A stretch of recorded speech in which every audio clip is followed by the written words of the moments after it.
He worked 6 days a week and never told anyone why. Not his wife, not his boss, and least of all, his son. The reasons lived in a place words couldn't reach: a man's sense of duty, a memory of the depression, a vow that his family would never know want. This video uncovers 25 of those silent sacrifices, the small, everyday acts of thrift, endurance, and quiet love that defined a generation of fathers. Stay to the end for one item that will change the way you think about an old tool sitting in your garage right now. These are not stories from books. They were lived in homes just like yours, in the quiet hours between supper and sleep. Each habit, each choice, each worn-out tool carried a reason that went unspoken. Some faded as the country grew wealthier. Others were edged out by convenience, seen as old-fashioned or even low-class. But in their time, they held families together. Let's begin. Number 1. Standing his full shift at the plant floor even when his hands wouldn't stop shaking by the last hour. This wasn't a show of toughness, but of a simple, brutal arithmetic. A man missing a day cost his family a week's milk. So he stayed, gripping the wrench until his knuckles went white, counting the minutes until the whistle. He'd learned to work past pain because the foreman didn't care and the bills couldn't wait. This faded because workplace safety laws and union protections eventually made it possible to report unsafe conditions without losing your job. But in that era, such options simply didn't exist. The shame of appearing weak was a luxury few could afford. How did he manage it? He'd developed small rituals, taking a deep breath before each heavy lift, focusing on the rhythm of the machine and never letting his eyes stray from the task. A cold cloth on the back of his neck during the lunch break, a sip of coffee that tasted of tin and exhaustion. He kept a rag in his pocket to wipe his hands as they grew clumsy, and he'd learned to position himself so his trembling wasn't visible. It was a personal crisis met with stoic resolve, a skill passed down from fathers who'd learned it from theirs. Why did this practice fade? As factory automation reduced the physical strain, and as labor unions won the right to sick days and safety breaks, the culture of silent endurance began to soften. Employers could no longer fire a man for being human. Mental and physical health became an acknowledged concern, not a sign of failure. The stoic factory floor gave way to an environment where asking for help wasn't a punishable offense. The quiet hero of that era, standing his post, hiding his pain, became a memory, not a model. He had served his purpose. His son would work differently. Number 2. Taking a second job after supper that his wife didn't find out about for years. A man might clock out from the factory at 4, eat a quick supper, then head to a neighbor's garage or a local warehouse to sweep floors, stock shelves, or repair equipment. Cash in hand, no questions asked. He'd hide the extra cash in a toolbox or under the car seat, using it for Christmas presents, a new pair of shoes for the boy, or paying off a doctor's bill. He never mentioned it because he believed a man didn't burden his wife with worries about money. By the late 1950s, this practice faded. Union wages rose, overtime became regulated, and the rise of consumer credit meant families could borrow against future paychecks instead. The quiet second job felt old-fashioned, even a little low-class, something a man no longer needed to do. Number 3. Walking to work through a snowstorm rather than phone in sick and lose a day's pay. In the 1950s, before paid sick leave was common, missing a day meant losing wages you couldn't afford. A man might set out in the dark, bundled against the wind, trudging through unplowed streets for an hour or more. A foreman later recalled men entering the factory stamping snow from their boots, hanging wet coats on hooks, and silently taking their places on the line. No complaint, no praise. They simply believed that a man's word was his bond, and a day's labor was a day's worth. That grind faded as unions negotiated paid sick leave, and as cars became universal. But what really killed it was a quieter shift. The idea that a man should be his own caretaker, not a martyr. The snowstorm walk was never about pride. It was about the simple math of a family's survival. And when that math changed, the ritual quietly disappeared. Number 4. Slipping a few dollars into a coffee can marked college every payday, never mentioning it once. A man would come home, sit at the kitchen table with his paycheck, and portion out the household money first. Then, almost as an afterthought, he'd fold a couple of dollars and drop them into a battered coffee can he kept hidden at the back of his closet. A can he'd labeled with a piece of tape and a pencil stub. He never spoke of it. He never pointed to it. He simply did it, week after week, year after year, until one day his son found an envelope full of old bills that had no name on it, only a date from a decade before. How was it done? Quietly. He used the same can for years, never counting what was inside. The money came from small sacrifices, forgoing a lunch out, walking instead of taking the bus, passing on a new pair of shoes. He didn't tell his son because he didn't want to burden him with expectation, and he didn't tell his wife because it was his private promise to the future. Every payday, that same ritual, coffee can, a few dollars, silence. Why did this quiet habit fade? Partly because the cost of college soared past what a coffee can could hold. Partly because credit cards and student loans became the accepted and expected way to pay for education. The old method seemed quaint, even foolish, when a bank could hand you the full amount at once. And as the post-war economy boomed, a father's hidden savings felt less necessary, less heroic.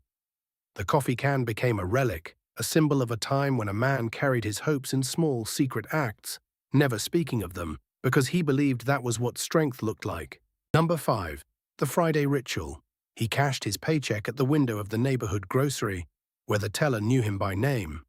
Then he walked 3 blocks to the milkman's depot and another to the landlord's office, paying both in cash before he bought a single thing for himself.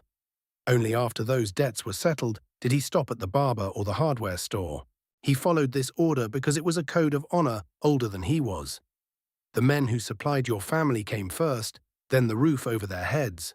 $1 in the landlord's hand meant his children slept undisturbed. The milkman's payment meant the morning delivery kept coming. Only with those sacred obligations met did he feel free to spend a dime on himself. By the 1960s, automatic payroll deduction eroded the need for this ritual. Banks and employers began splitting paychecks. Rent came out before the worker ever saw his money. The personal encounter with the milkman and landlord faded into a monthly check mailed from an office. Convenience won, but something of the old dignity was lost.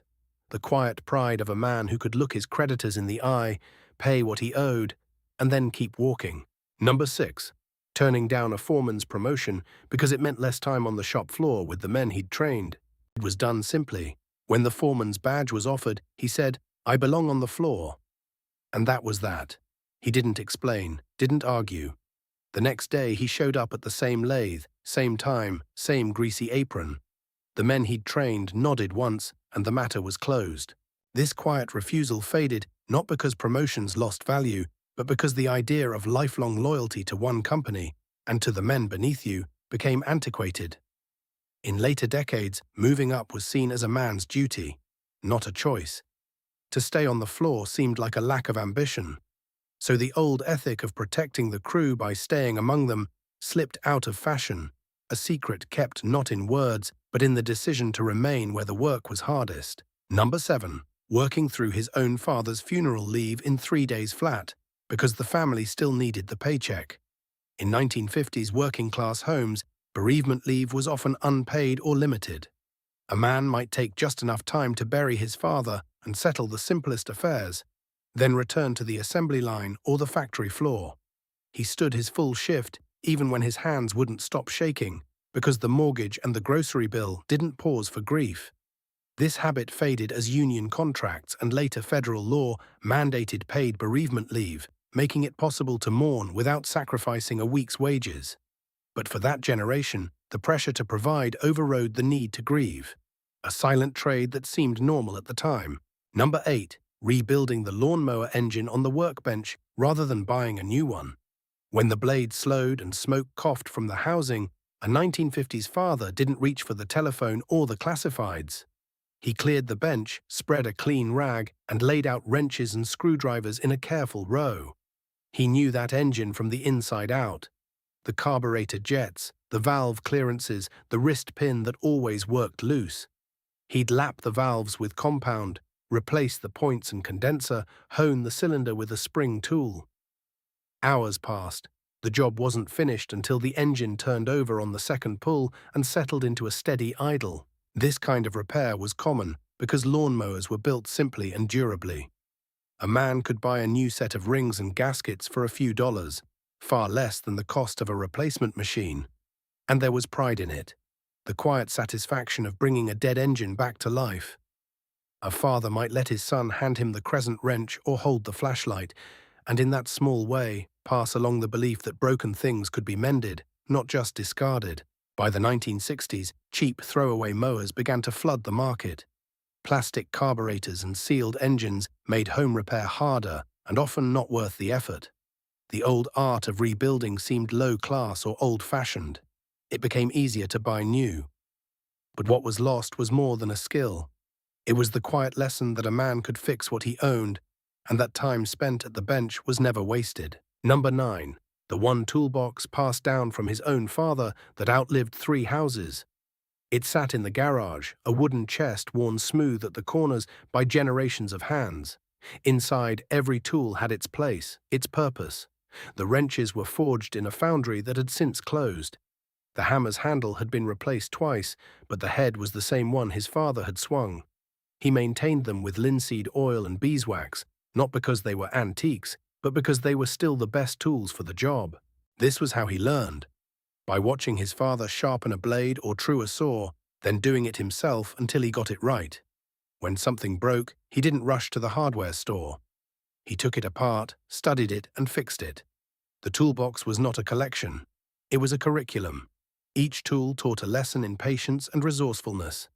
He never said a word about it, but his son learned by handing him the correct screwdriver before being asked. But by the 1960s, factory tools became cheap and plentiful. A new wrench cost less than the time to clean an old one. The old skills, sharpening, truing, repairing, seemed like work you could pay someone else to do. A man with his father's toolbox might be seen as old-fashioned, too stubborn to buy new. So that toolbox got pushed to the back of the shelf, then to the attic. Our grandfathers and great-grandfathers passed on a set of habits they thought would last forever. They couldn't have known how fast the world would change. Number 10. Driving the same Chevy for 14 years. Patching the floorboard with sheet metal instead of trading it in. In the 1950s, a car was not a status symbol, it was a tool. A man who bought a new Chevrolet in 1949 expected to drive it into the next decade. When the floorboard rusted through from road salt and winter slush, he didn't visit a dealership. He went to the hardware store, bought a sheet of galvanized steel, and cut a patch himself in the driveway. He drilled holes, riveted the metal over the rust, and sealed it with roofing tar.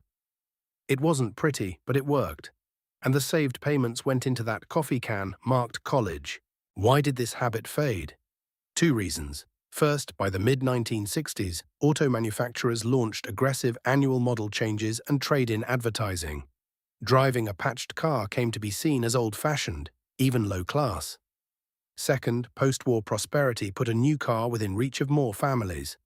A man who once patched a floorboard now found himself judged by the shine of his tail fins. The quiet dignity of making something last gave way to the public spectacle of buying something new, and so the Chevy that once carried a family to church and to the lake was traded in. The patchwork floorboard became a relic, a memory for sons who watched their fathers work in silence. It wasn't that the skill disappeared, it was that the world stopped valuing it. Convenience and status edged out thrift, and an entire generation quietly stopped passing down the habit of making things last. Number 11. Resoling his own work boots with a cobbler's last he kept in the garage.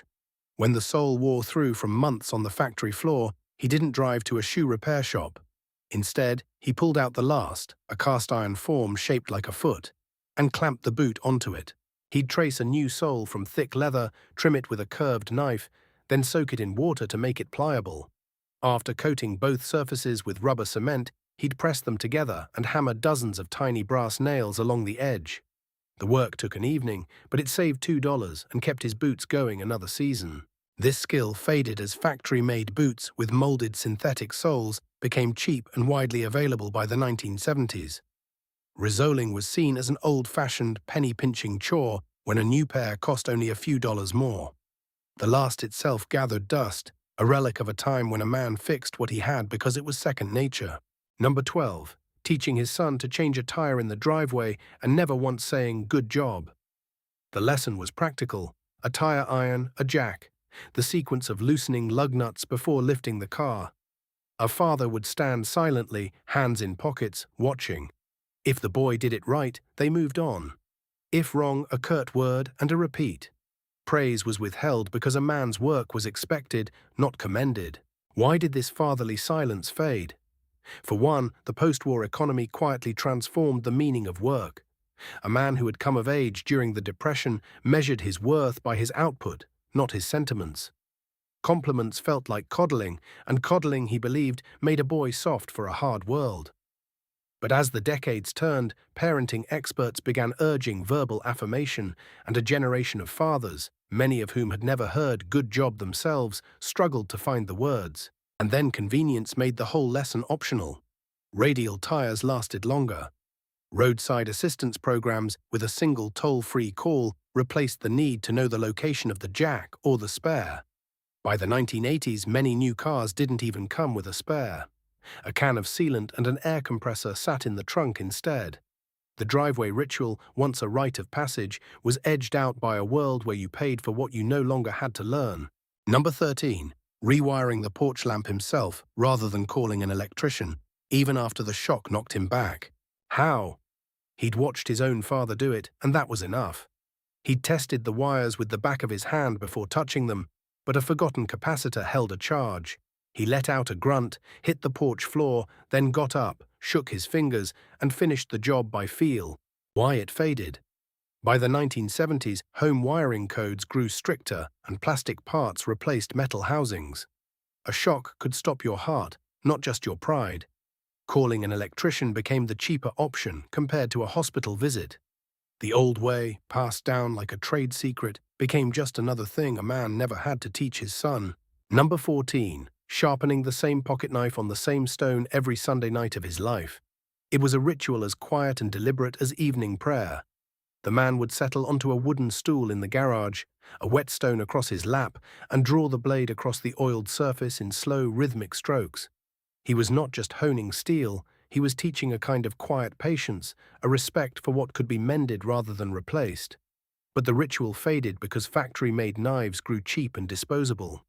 A new blade cost less than the time it took to sharpen an old one, and the quiet Sunday night ceremony became a forgotten art. The stone itself was a family heirloom, its surface worn into a shallow dish from decades of use. He worked slowly, checking the edge with a thumb, then back to the stone. Each Sunday night, the knife grew thinner, but never sharper than the night before. Why did the ritual vanish? Because disposable culture made it seem quaint, even low class. To spend a half hour on a blade that cost $1 was seen as wasteful of time itself. And the quiet Sunday night passed from memory. Like the man who once sat in the garage, alone, sharpening more than just a knife. Number 15. Never once describing what he saw overseas, no matter how many times he was asked. He'd come home from the war, hang his uniform in the back of the closet, and never speak of it again. When pressed, he'd change the subject, ask about school, the garden, the price of coal. The silence wasn't coldness, it was a kind of protection. He believed the things he'd seen could infect a young mind if given words. This silence faded with the generation that followed. As therapy and self-expression grew common, the old way, keeping trauma locked away, came to seem unhealthy or even cruel.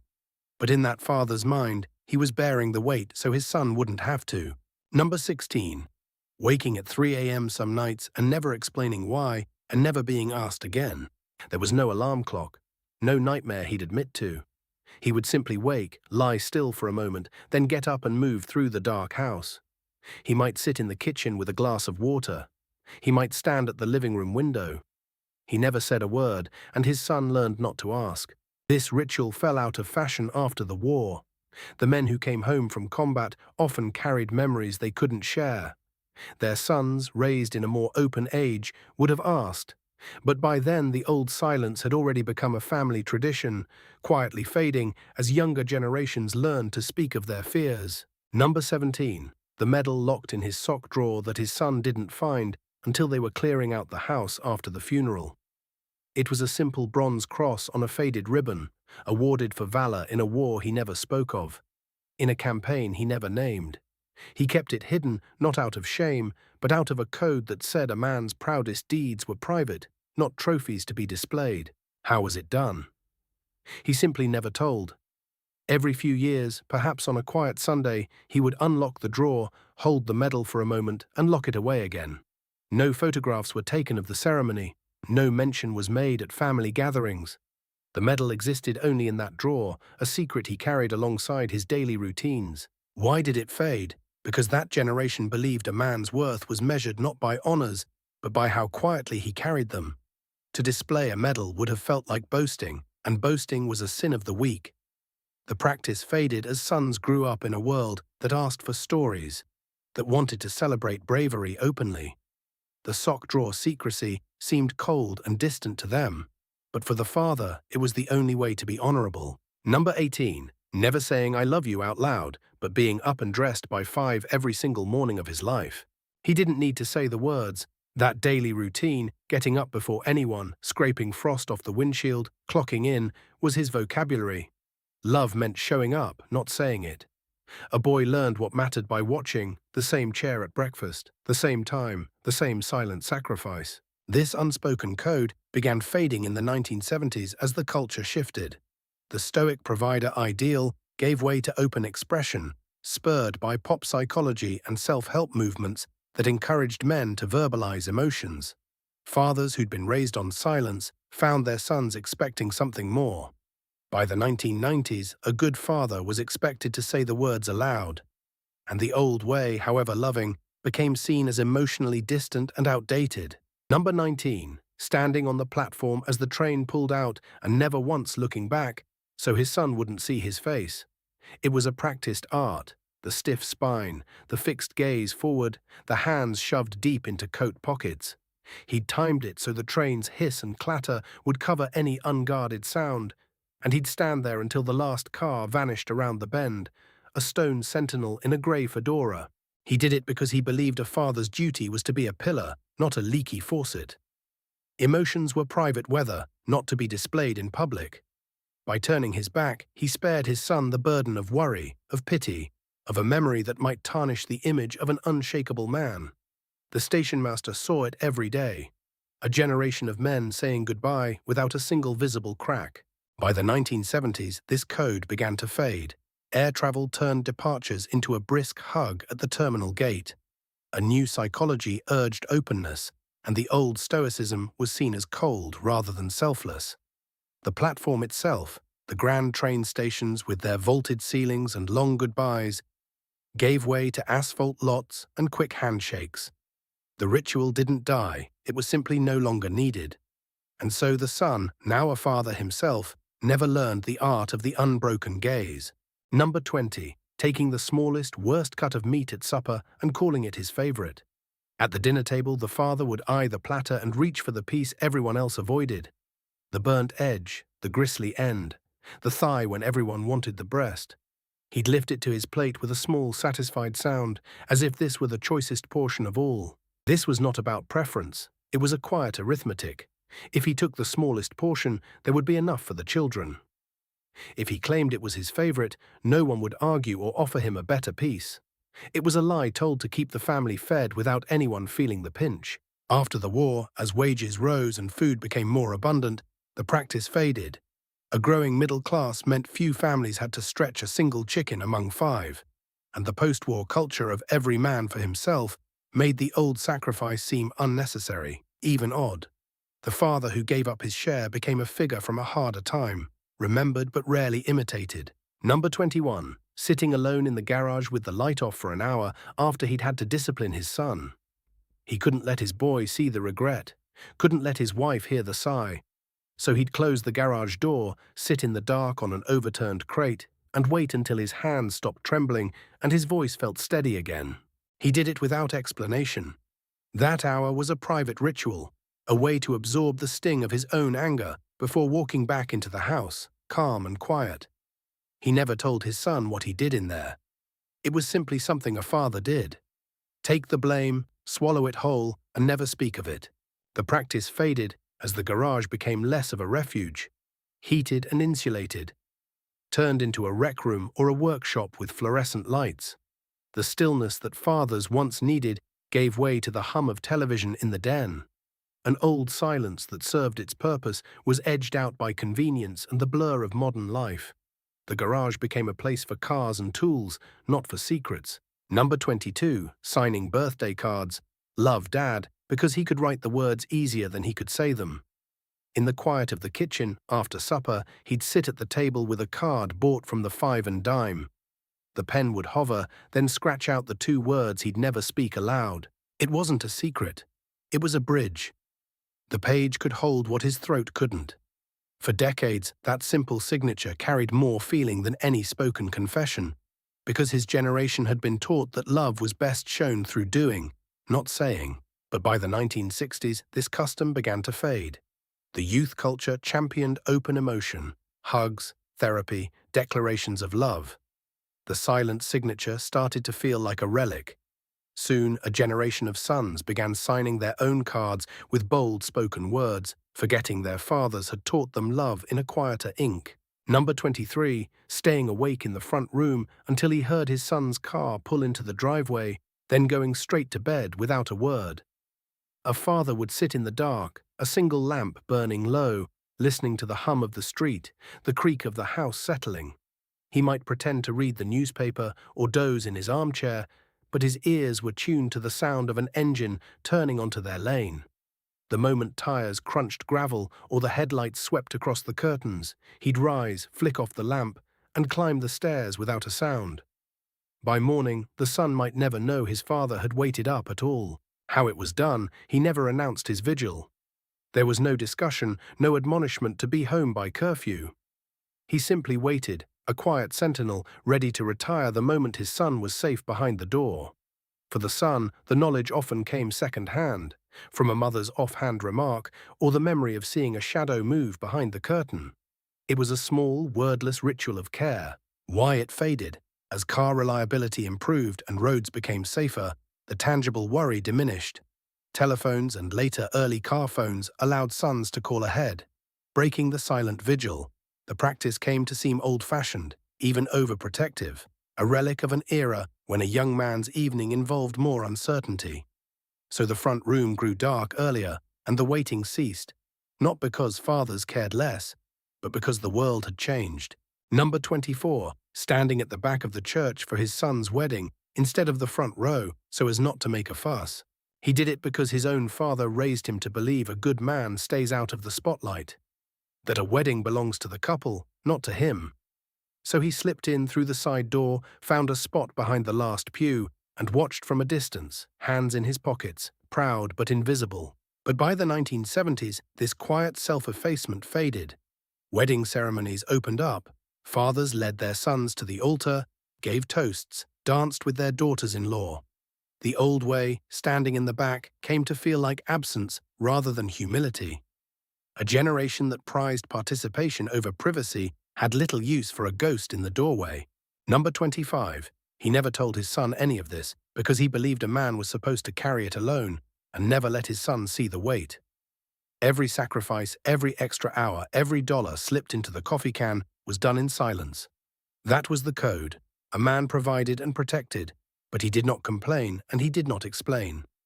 To show the burden would be to pass it on, and so he carried it, right to the end, without a word.